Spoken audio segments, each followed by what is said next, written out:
destructive effect of water, sir. Considerably complicates. யார் போட்டு போனாங்கன்னே தெரியல.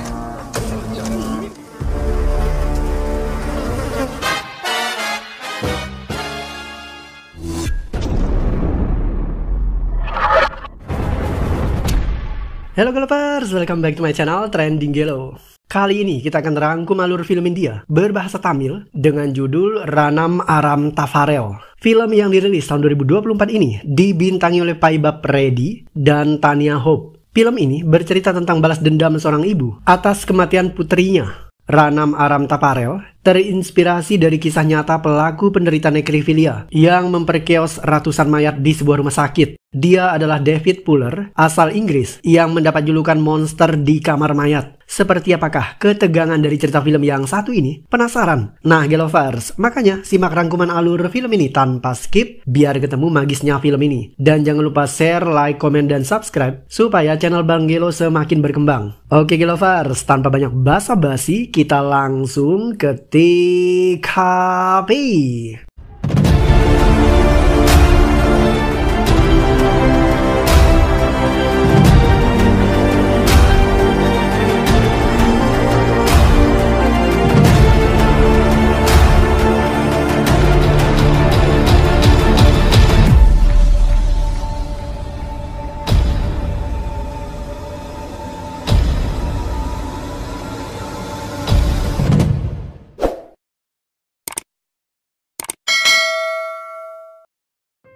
Mayat wanita ditemukan di sebuah danau dalam keadaan membusuk. Polisi kesulitan mengidentifikasi korban karena mayatnya diperkirakan sudah mengapung 3 hari di danau. Polisi kemudian menghubungi seniman rekonstruksi wajah. Pemuda ini bernama Siva dan dia tidur di mobil dengan ditemani anjing kesayangannya yang bernama Tiger. Siva datang ke TKP. Sketsa wajah korban akhirnya diselesaikan oleh Siva. Siva memiliki teman akrab yang bernama Madan. Menurut keterangan Madan, Siva hilang ingatan sejak 2 tahun yang lalu. Saat itu Siva mengalami kecelakaan mobil dan dia kehilangan istrinya. Sejak kejadian tersebut, Siva selalu tidur di dalam mobil bekas kecelakaan, meskipun dia punya rumah. Selain berprofesi sebagai seniman rekonstruksi wajah, Siva juga aktif membantu polisi dalam menulis laporan kriminal. Dia juga dipercaya polisi untuk menyelidiki kasus pembunuhan. Kerjaannya ini sangat berisiko tinggi, sehingga tidak jarang Siva diserang oleh beberapa penjahat yang tidak terima ketika rekan-rekan mereka tertangkap akibat hasil penyelidikan Siva. Dan malam itu, Siva dan temannya Madan kembali diserang oleh beberapa preman.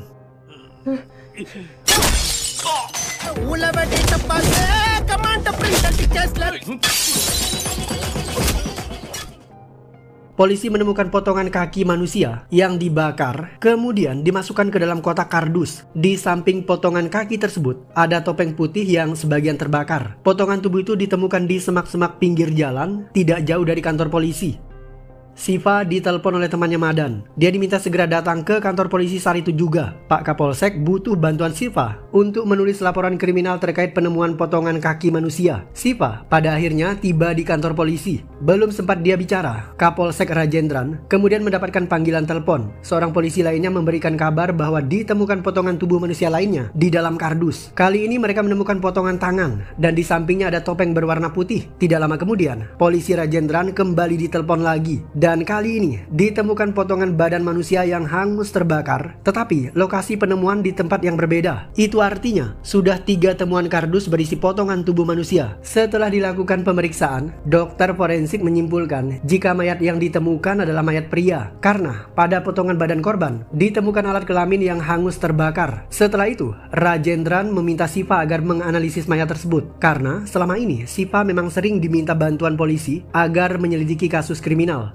Siva kemudian masuk ke dalam dan mulai memeriksa. Dia mengambil beberapa foto. Untuk sementara waktu, Siva hanya memberikan pendapat bahwa pembunuh sengaja meletakkan mayat itu tidak jauh dari kantor polisi karena sepertinya pelaku ingin menyampaikan pesan tertentu kepada pihak kepolisian. Hanya saja, Siva belum tahu persis pesan apa yang ingin disampaikan oleh pembunuh. Malam harinya, Siva menemukan informasi penting dan dia kemudian menelpon polisi Rajendran. Ketika dihubungi, Rajendran justru melarang Siva agar mendalami kasus tersebut. Dia tidak menjelaskan alasannya karena Rajendran buru-buru mematikan panggilan telepon itu. 2 hari kemudian polisi Rajendran dinyatakan menghilang dan dia untuk sementara waktu digantikan oleh polisi wanita yang bernama Induja. Polisi cantik ini kemudian melacak panggilan terakhir Rajendran dan dia menemukan nomor Siva. Induja segera menemui Siva. Nah, menurut Siva, dia menelpon Rajendran untuk memberitahu potongan tubuh yang dibakar itu dipotong secara rapi. Itu artinya pembunuh melakukannya secara profesional dan tidak terburu-buru. Siva berasumsi bahwa kemungkinan pembunuh punya pengalaman di bidang kedokteran. Siva bahkan menemukan fakta bahwa 3 bagian tubuh tersebut berasal dari 3 orang yang berbeda. Dan khusus di bagian tangan, korbannya wanita. Sementara untuk kaki dan badan, korbannya adalah pria. Untuk mendalami kasus ini, Induja butuh data-data terkait kasus itu. Tetapi ketika diminta, dokumen tentang kasus itu justru hilang. Bahkan rekaman CCTV di dalam kantor polisi pun telah dihapus oleh seseorang. Itu artinya kemungkinan ada polisi yang terlibat dalam kasus ini.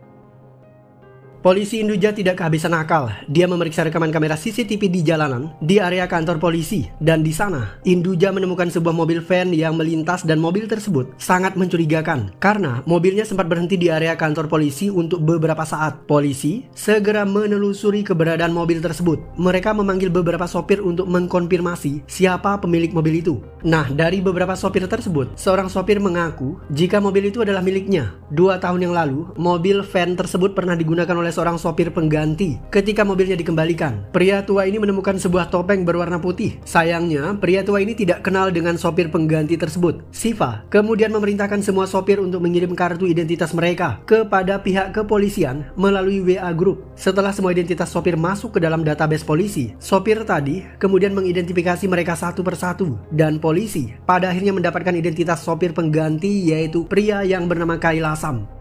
Polisi mencari Kailasam dan pria tua ini sedang menghadiri sebuah pemakaman. Dia tampak tersenyum sumringah. Setelah itu, Kailasam menghubungi seseorang. Malam harinya, polisi membuntuti Kailasam. Kailasam masuk ke sebuah lokasi dan di sana terdapat sebuah gedung tua tanpa penghuni. Polisi ikut masuk ke dalam dan mereka menemukan mobil yang dicari. Mobil itulah yang digunakan oleh Kailasam untuk mengangkut potongan mayat. Setelah mendapatkan mobilnya, polisi segera menyergap Kailasam di dalam gedung itu. Sebelum mereka mendobrak masuk, walkie-talkie milik polisi Baskar mendadak berbunyi yang membuat polisi Induja marah-marah. Kehadiran mereka akan diketahui oleh tersangka. Polisi Induja dan anak buahnya mendobrak masuk ke dalam bangunan. Sementara itu, di saat bersamaan, Siva menyadari jika pelaku sepertinya sengaja meletakkan mayat di kantor polisi dengan maksud agar mengelabui polisi. Dia segera bergegas mencari polisi Induja. Kembali ke adegan penyergapan. Bunyi walkie-talkie polisi Baskar membuat Kailasam sadar jika dirinya dikepung oleh polisi. Kailasam segera melarikan diri. Polisi Induga segera mengejar dan dia masuk ke sebuah ruangan. Di sana ada mayat beberapa wanita. Tubuh mayat itu dijahit dan organ dalam mereka dikeluarkan. Sepertinya Kailasam terlibat dengan penjualan organ tubuh manusia. Tidak hanya mayat, polisi juga menemukan topeng berwarna putih, persis seperti topeng yang ditemukan di dalam kardus. Polisi Induja segera memerintahkan anak buahnya untuk mengejar Kailasam.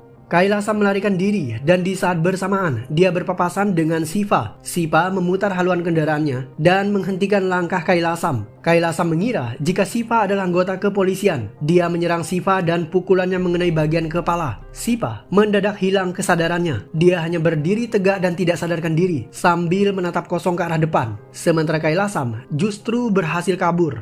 Siva, apa yang terjadi? Ucap polisi Baskar berusaha menyadarkan Siva yang kehilangan kesadarannya. Siva akhirnya sadar ketika polisi Induja datang. Sementara Kailasam, dia telah melarikan diri. Polisi segera melakukan razia malam itu. Mereka mengincar titik-titik tertentu yang diduga bisa menjadi tempat pelarian Kailasam. Tetapi sayang, razia tersebut gagal total. Kailasam seakan menghilang di telan bumi.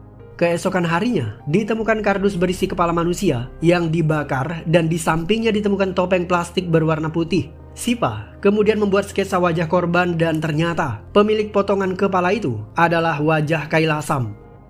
Siva bertemu dengan polisi Induja di sebuah coffee shop. Siva mengatakan bahwa dia hilang kesadaran ketika berkelahi dengan Kailasam. Meskipun demikian, Siva secara samar-samar melihat seseorang membantu pelarian Kailasam. Orang itu memasukkannya ke dalam sebuah mobil van. Hanya saja, Siva tidak bisa melihat dengan jelas siapa orang tersebut. Siva yakin orang yang menolong Kailasam adalah orang yang membunuh Kailasam, membakar mayatnya, dan memotong kepalanya. Siva juga sangat yakin bahwa orang inilah yang telah melakukan 3 pembunuhan sebelumnya. Sementara itu, seorang pemuda terlihat sedang memata-matai gerak-gerik polisi. Pemuda ini juga memotong dan mendandani mayat beberapa wanita. Nah, siapakah pemuda ini? Dan apakah dia dalang dibalik semua pembunuhan berantai yang sesadis itu? Ternyata pemuda ini adalah Aswan. Dan di saat malam penggerebekan, Aswan datang ke gedung itu. Dia membayar Kailasam karena Kailasam menyediakan beberapa mayat untuk Aswan. Aswan adalah penderita nekrifilia, yaitu seseorang yang punya kelainan bercinta dengan mayat. Aswan membeli mayat itu, kemudian menikmati tubuhnya, dan setelah itu, dia mengambil organ bagian dalamnya, kemudian dijual. Ketika akan bercinta dengan mayat, Aswan dan Kailasam digerebek oleh Induja. Aswan terlebih dahulu melarikan diri setelah dia mendengar walkie-talkie Bhaskar yang sempat berbunyi sebelum polisi menerobos pintu masuk. Di saat polisi datang, mereka hanya menemukan Kailasam dan sejumlah mayat yang ia curi dari dalam kubur. Bahkan, ketika Kailasam berkelahi dengan Siva, Aswan menyaksikannya dari tempat persembunyian. Setelah itu, dia membuntuti polisi Bhaskar. Polisi Bhaskar datang ke rumah Siva. Dia ingin menyampaikan pesan pimpinannya Induja. Siva dilarang Induja untuk ikut campur urusan tersebut karena sejak keterlibatan Siva, pembunuh semakin merajalela. Belum sempat Siva membantah ucapan Bhaskar, mereka mendengar Tiger menggonggong. Itu artinya ada orang asing yang datang ke rumah tersebut. Dan sejurus kemudian,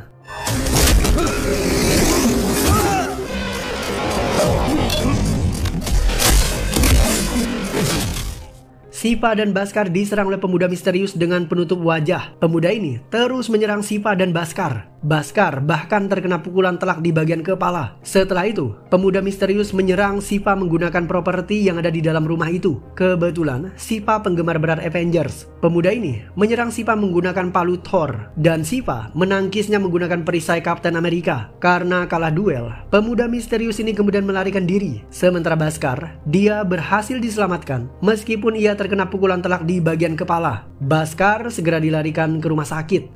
Siva penasaran, barang bukti kasus pembunuhan tersebut hilang di kantor polisi. Bahkan rekaman kamera CCTV di kantor polisi juga dihapus oleh seseorang. Dan setelah itu polisi Rajendran menghilang. Nah, sekarang Bhaskar yang diserang oleh pemuda misterius. Siva yakin jika Bhaskar dan polisi Rajendran ada kaitan dengan kasus pembunuhan tersebut. Siva kemudian memperhatikan kotak kardus yang digunakan untuk mengirim potongan tubuh manusia. Di sana ada barcode pengiriman barang. Siva meminta bantuan temannya untuk memeriksa barcode tersebut. Dan ternyata barcode itu merupakan kode pengiriman barang yang dilakukan oleh sebuah perusahaan kepada polisi Bhaskar.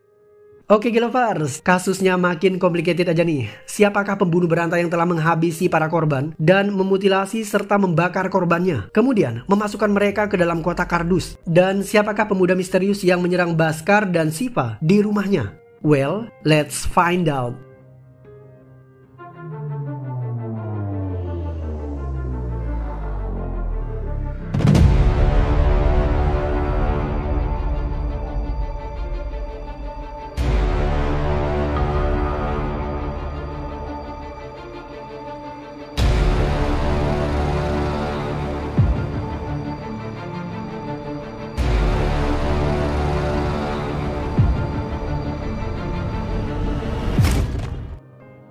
Siva adalah seniman rekonstruksi wajah. Dia sangat ahli dalam melukis wajah yang samar dan tidak jelas. Siva melukis sketsa wajah pelaku yang menyerang Bhaskar dan dirinya. Dia akhirnya mendapatkan sebuah wajah. Wajah itu kemudian membawa dia ke sebuah rumah sakit, gereja, dan juga apartemen. Siva bahkan mendatangi sebuah kuburan. Siva terus menyelidiki kasus itu meskipun tanpa bantuan polisi. Nah, suatu malam, Induja menelpon dan dia ingin membahas kasus itu dengan Siva. Karena selama ini ketika mencoba menyelesaikannya sendiri, Induja justru mengalami jalan buntu. Ketika ditelepon, Siva mengatakan bahwa dia tidak bisa bertemu malam itu karena Siva sedang berada di Andhra Pradesh. Dia terlihat sibuk merekonstruksi wajah korban pembunuhan yang sudah membusuk.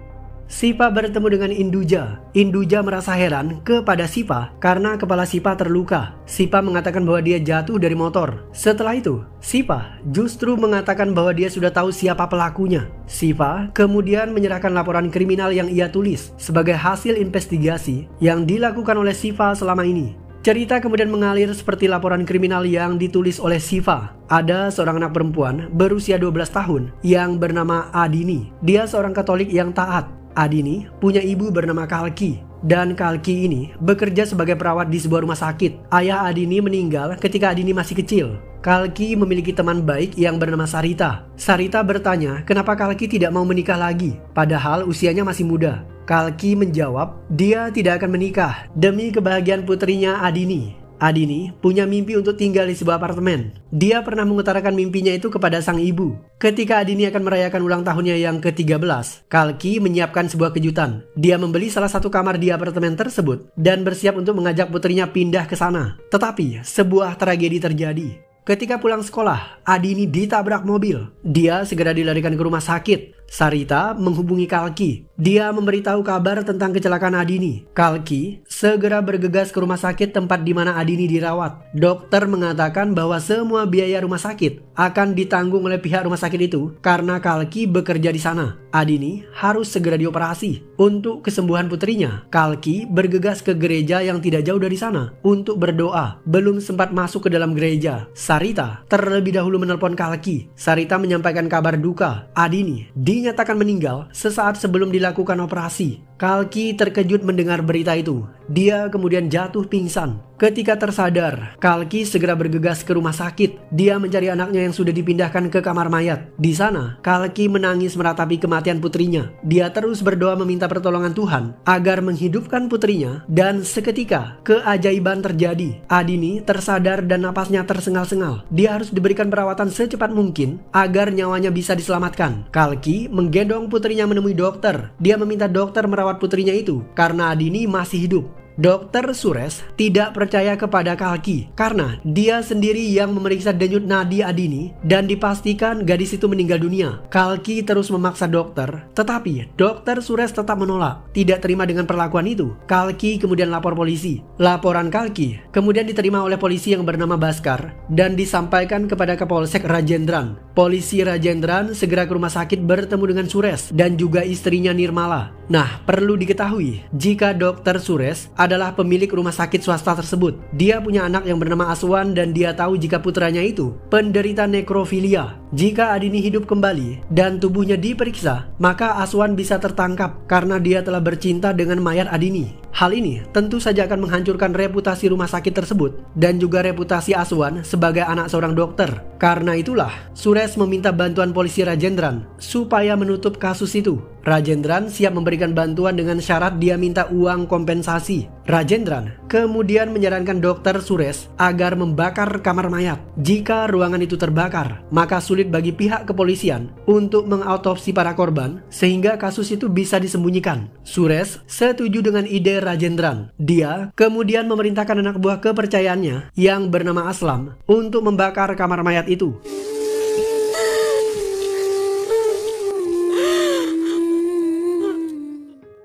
Laporan Kalki di kantor polisi ditolak oleh Baskar. Polisi tua itu tidak mau membuat ajuan FIR untuk kasus Kalki sesuai instruksi dari atasannya Rajendran. Kalki yang bersedih kemudian pulang ke rumah sakit untuk melihat kondisi putrinya. Tetapi setibanya di sana, kamar mayat itu sudah berubah menjadi lautan api. Akhirnya, anaknya yang masih bernyawa ikutan terbakar di kamar mayat tersebut. Kejadian ini membuat Kalki begitu terpukul. Dia memutuskan untuk melompat dari kamar apartemen yang dia beli.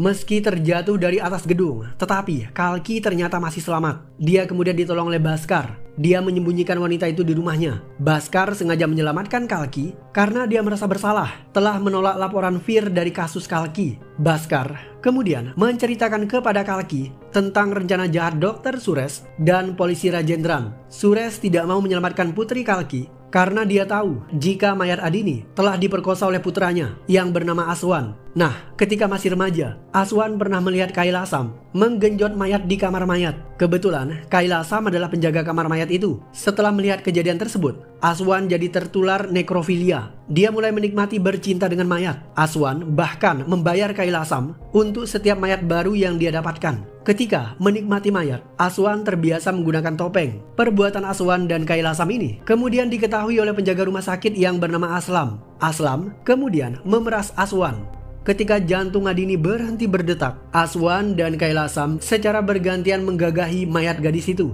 Saat ibunya kembali ke rumah sakit, dia menemukan putrinya masih bernapas. Kalki ingin merawat putrinya, tetapi dokter Suresh menolak karena dia tahu jika Adini selamat, maka rahasia putranya sebagai nekrofilia akan terbongkar.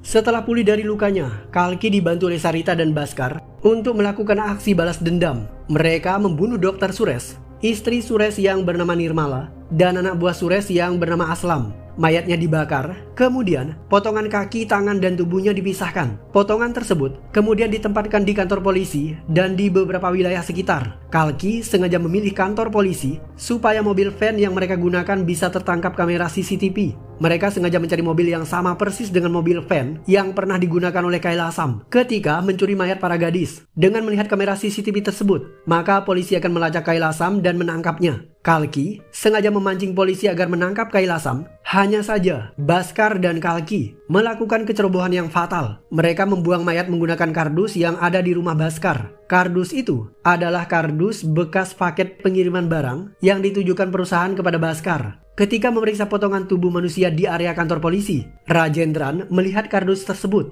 dan dia tahu jika Bhaskar terlibat. Jika Bhaskar ditahan polisi dan diinterogasi, maka Bhaskar pasti akan membongkar kejahatan Rajendran. Nah, takut akan masalah ini, Rajendran meminta Bhaskar membuang alat bukti kasus penemuan mayat tersebut. Bhaskar juga diminta menghapus rekaman kamera CCTV di dalam kantor polisi. Rajendran kemudian ditangkap oleh Kalki menggunakan obat bius. Dia diikat di kursi. Mereka mematikan ponselnya dan sengaja tidak membunuhnya supaya mempermudah mereka untuk menemukan Aswan dan juga Kailasam. Jika Rajendran hilang, maka polisi akan sibuk mencari pelaku pembunuhan dan polisi pasti akan menduga jika Kailasam sebagai pembunuhnya. Dengan demikian, ketika polisi menemukan Kailasam, maka Kalki juga punya kesempatan untuk membunuhnya. Itu sebabnya saat penggerebekan di sebuah gedung, Bhaskar dengan sengaja menyalakan walkie-talkie agar Kailasam tahu kedatangan mereka. Dengan demikian, Kailasam punya kesempatan untuk melarikan diri. Dan benar saja, malam itu, Kailasam kabur dan dia berpapasan dengan Shiva. Ketika Shiva berkelahi dengan Kailasam, dia dipukul di bagian kepala. Shiva kemudian kehilangan kesadarannya. Di saat itulah, Kalki, Sarita, dan Bhaskar menculik Kailasam dan membawanya menggunakan van pengangkut mayat. Kembali ke adegan saat ini, polisi cyber menelpon Induja. Mereka berhasil mendeteksi sinyal ponsel Rajendran. Ponsel itu aktif pukul 9.30 malam. Induja bergegas ke titik ponsel Rajendran. Bhaskar juga ikutan ke sana. Bhaskar harap-harap cemas. Dia takut Kalki tertangkap. Tempat itu ternyata sebuah gedung tua yang terbengkalai. Setibanya di TKP, mereka hanya menemukan kotak kardus berisi kepala manusia yang telah hangus terbakar. Polisi Induja menelpon Shiva. Dia butuh bantuan rekonstruksi sketsa wajah. Hasil lukisan yang dibuat oleh Shiva ternyata mengejutkan, karena kepala tersebut bukanlah kepala Rajendran, melainkan kepala Aswan. Shiva kemudian teringat apa yang terjadi sebenarnya. Shiva mengetahui dari orang-orang bahwa Kalki memang dinyatakan tewas melompat dari apartemen, tetapi mereka tidak pernah melihat mayatnya. Polisi yang menangani kasus Kalki adalah Bhaskar. Di saat itulah Shiva mulai curiga kepada Bhaskar. Dia membuntuti polisi itu dan akhirnya Shiva menemukan tempat di mana Bhaskar dan Kalki menyekap Rajendran. Shiva berniat membuka ikatan Kapolsek itu, tetapi Kalki mencegahnya. Kalki menceritakan semua kejahatan yang dilakukan oleh Rajendran kepada putrinya. Setelah mengetahui kisah tragis Kalki, Shiva batal menolong Rajendran. Tetapi di saat bersamaan, dia diserang oleh Aswan dari belakang. Aswan membuka ikatan Rajendran. Mereka berdua kemudian kompak menghajar Kalki dan Shiva. Dalam pertarungan tersebut, Shiva dan Rajendran terjatuh dari atas gedung. Sekarang saatnya Aswan membunuh Kalki. Dan di saat itu juga, Shiva kehilangan kesadarannya. Dia merayap naik ke atas dan berusaha menyelamatkan Kalki. Langkahnya tertatih-tatih. Ketika sampai di lantai atas, kepalanya justru disayat oleh Aswan menggunakan sebilah pisau. Di saat itulah, Shiva mendapatkan kembali kesadarannya. Sekarang dia punya kesempatan untuk membunuh Aswan dan juga Rajendran. Nah, setelah keduanya tewas, Shiva kemudian membakar mayatnya dan meletakkan kepala Aswan di kardus tersebut. Dia juga dengan sengaja menyalakan ponsel Rajendran supaya potongan kepala Aswan bisa ditemukan. Sedangkan untuk mayat Rajendran, Shiva membuangnya di Chitor, Andhra Pradesh, jauh dari lokasi mayat Aswan. Itu sebabnya ketika polisi Induja menelpon, Shiva mengatakan bahwa dia sedang berada di Chitor untuk rekonstruksi wajah korban. Di akhir film, Shiva berziarah ke makam Adini dan juga Kalki. Ternyata Kalki tewas dihabisi oleh Aswan. Sebelum tewas, Kalki sempat berpesan bahwa dia mengucapkan terima kasih kepada Bhaskar dan juga Shiva karena telah membantunya membalaskan dendamnya. Ternyata, kecelakaan 2 tahun yang lalu ada kaitannya dengan kehidupan Shiva. Saat itu, Shiva dan istrinya sedang berkendara. Shiva asik ngobrol yang membuat dirinya hampir saja menabrak Adini. Dia secepatnya menghindar dan membanting mobil ke arah tiang flyover. Tidak lama kemudian, mobil lain muncul dan menabrak Adini. Keduanya segera diangkut ke rumah sakit yang sama. Istri Shiva pada akhirnya tewas dalam kecelakaan tersebut. Mayat istri Shiva dan Adini ditempatkan di kamar mayat yang sama. Itu artinya, mayat istri Shiva juga menjadi korban pemerkosaan yang dilakukan oleh Kailasam dan Aswan. Dan film pun berakhir.